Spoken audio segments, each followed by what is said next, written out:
No further speakers on this MPI. The member for Lyne, the member for Swan.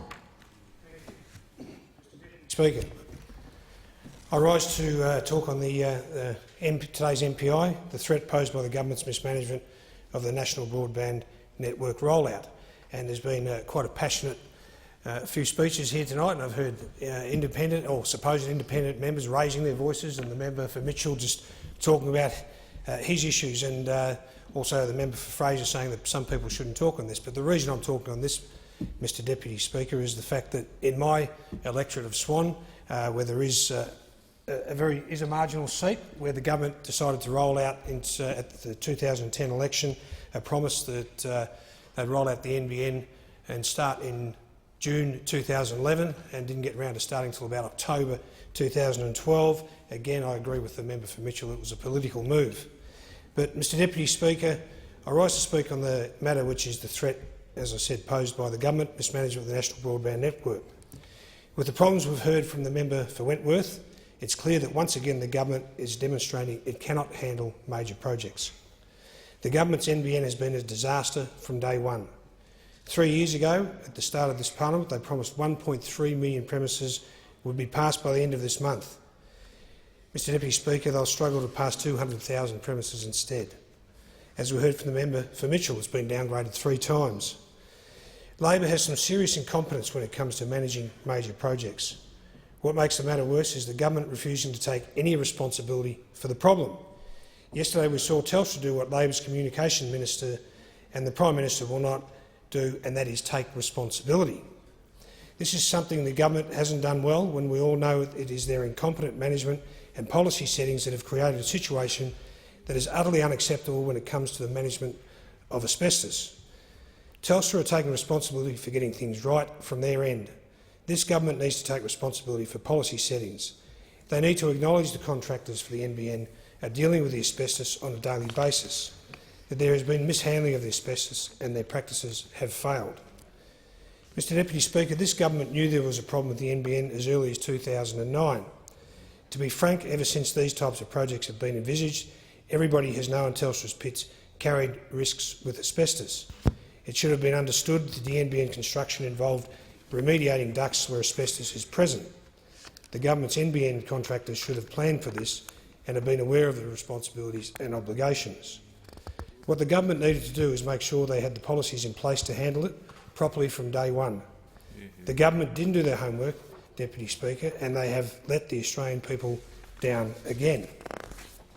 History's always been kind to people who observe it, and I understand that when you look at the cast iron pipes that were originally laid down for the gas and fuel in Victoria to run town gas through to all the residences around Melbourne, they were originally then was replaced with natural gas. And in that particular period of time, Mr Deputy Speaker, they found out that the town gas actually dried out the joints that were on the cast iron pipes, and actually created leaks. So they had to work out that eventually that there was going to be a replacement of those pipes, so they went to PVC. A simple lesson telling anyone who's going to do a major infrastructure project there are lessons to be learnt from previous situations like that, and putting new fibre through, particularly through old pits, is an obvious one, very obvious. Mr Deputy Speaker, Telstra announced an audit of its contractors, yet there has been no such move by NBN Co. Both Telstra and NBN Co are responsible for the contractors' work in asbestos-lined pits and ducts. NBN is co-responsible for enlarging ducts where there is insufficient room for the fibre. Mr Deputy Speaker, the issue first came to my attention in February when I was contacted by a resident in Teague Street, Victoria Park, in my electorate.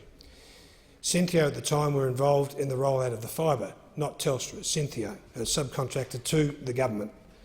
The constituent reported a serious risk of asbestos spores being liberated into the air after an old Telstra pit, an old Telstra hub, was hit with a mash hammer to break it down by a worker wearing latex gloves and a P95 mask.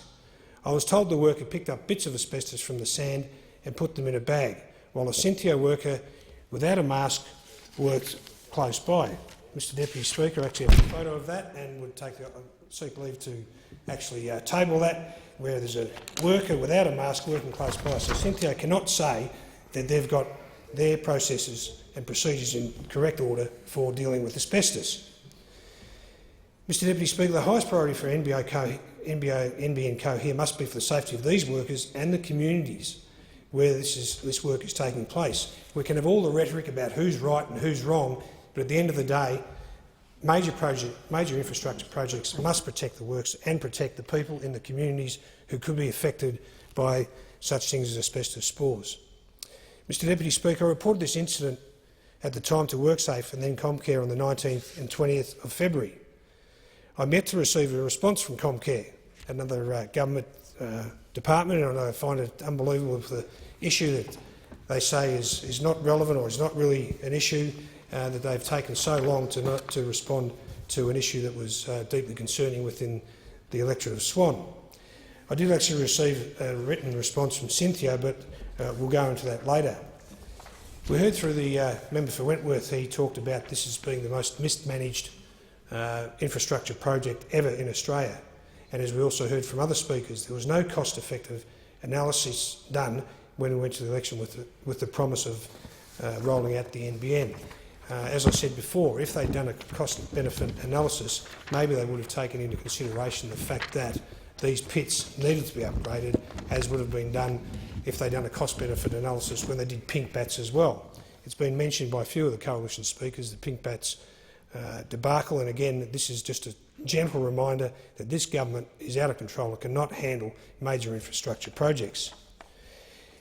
Mr Deputy Speaker, one of the things I mentioned just before was about dealing with the communities and the people who actually are affected or potentially affected by the asbestos. And because of what happened in Teague Street in Victoria Park in my electorate, I ran a survey through that particular street to find out what sort of reaction there was to the NBN experience for those people in their electorate, and I'd like to read those out to you, or some of them out to you, Mr Deputy Speaker. An email from one street holder there. He said, we had a street meeting at the weekend and discussed issues relating to damage caused by the NBN Co Cynthia. A high percentage of residents on the even-numbered side of Teague Street from number 72 onwards had lodged complaints with the NBN regarding the damage caused to their properties and damage to the nature strip and items such as reticulation. The response from NBN anecdotally has been abysmal. There seems to be a lot of platitudes but no action. Sounds familiar. We wonder if the NBN contractors think the residents will just go away. 2 residents came home to their property and the NBN contractors had entered the grounds and used their watering hoses to water down machinery used for digging up the path, breaking the hose fittings and leaving the water running. The neighbourhood is looking disgraceful, and we wonder who in authority is going to champion, on behalf of the residents, the restitution of the streets back to how they looked prior to the NBN arrival. I've attached some images taken of the damage, concrete splatter on walls and general mess left by the NBN contractors. We had a flyer delivered recently to offer connection via Telstra to the NBN in the Centro Shopping Centre, which is a large advertisement for residents to connect to the NBN in this suburb. If asked residents to check availability for your area, and we did, but surprisingly there was no connection in the 6100 postcode, which is where we live. We're aware that there is no one able to connect to the NBN in this suburb, and there is no availability for the foreseeable future. What is the point of sending out this flyer? Is this simply NBN propaganda? We are keeping you updated as it seems nothing is tangibly happening at the street level. Mr Deputy Speaker, in a response to one of my surveys, Mr John and Glyn Vivian, Mr and Mrs Vivian wrote back to me, and their comment on their experience initially was negative, and then they also said that in 2012 contractors dug up our footpath and rode to lay cable to Ursula Frayne High School. Contractors were rude, lazy and totally unskilled. Damage was sustained to our water meter when contractors stepped over the fence through the hedge to prepare and lay new footpath. A leak was developed within a short period of time, approximately 7 days, and then to be repaired at our expense. Spoke to the supervisor, who would not take any responsibility. And to finish off, his wife also wrote, "Please note that my husband had cause to speak to the supervisor on several occasions regarding the quality of the workmanship that was used to replace the footpath that had been dug up. When he drew the water leak to his attention, the claim was dismissed. Our claim was as being irrelevant and not possible. It's a shame that he, the supervisor, was not around to see the workmen climbing through our fence and stomping through our front yard with their picks and shovels."